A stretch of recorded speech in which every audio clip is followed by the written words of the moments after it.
கர்த்தருடைய ஆவிக்குரிய ஜீவியத்தில் நம்ம ஓடிக்கொண்டிருக்கிறோம். இந்த ஓட்டத்தில் ஓடுறவங்க பெற்றுக்கொள்ளணும். என்ன பெற்றுக்கொள்ளணும் அப்படின்னா, நித்திய ஜீவனை பெற்றுக்கொள்ளணும். பரலோக ராஜ்யத்தை நம்ம சுதந்திரித்து கொள்ளணும். நிறைய பேர் ஓடுவாங்க. ஆனால் நித்திய ராஜ்யத்தை பெற்றுக்கொள்ளக்கூடியவர்கள் வெகு சிலர் என்று வேதவசனம் சொல்கிறது. அடுத்த வசனம், பந்தய சாலையில் போராடுகிற யாவரும் எல்லாவற்றிலையும் இச்சையடக்கமாக இருப்பார்கள்.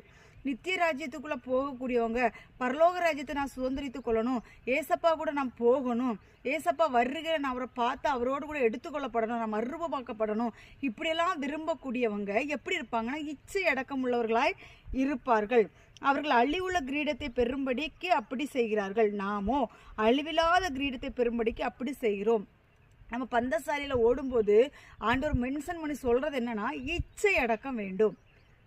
எல்லா காரியத்திலையும் இந்த பூமியில் அதான் கர்த்தருடைய பிள்ளைகளே, இந்த உலகத்தில் முழுவதுமே சாத்தான் எதை கொண்டு வச்சிருக்கிறான் அப்படின்னா, கண்களின் இச்சைகளிலே விழும்படியான காரியங்களை இந்த உலகத்தின் மொத்த இதிலும் என்ன செஞ்சிருக்குது, சாத்தான் வச்சிருக்கிறான். அதான் ஒரு வார்த்தை, இந்த பாவத்தை தண்ணி குடிக்கிறது போல இந்த நாட்களில் ஜனங்கள் என்ன செய்கிறாங்க அப்படின்னா பாவம் செய்கிறார்கள்.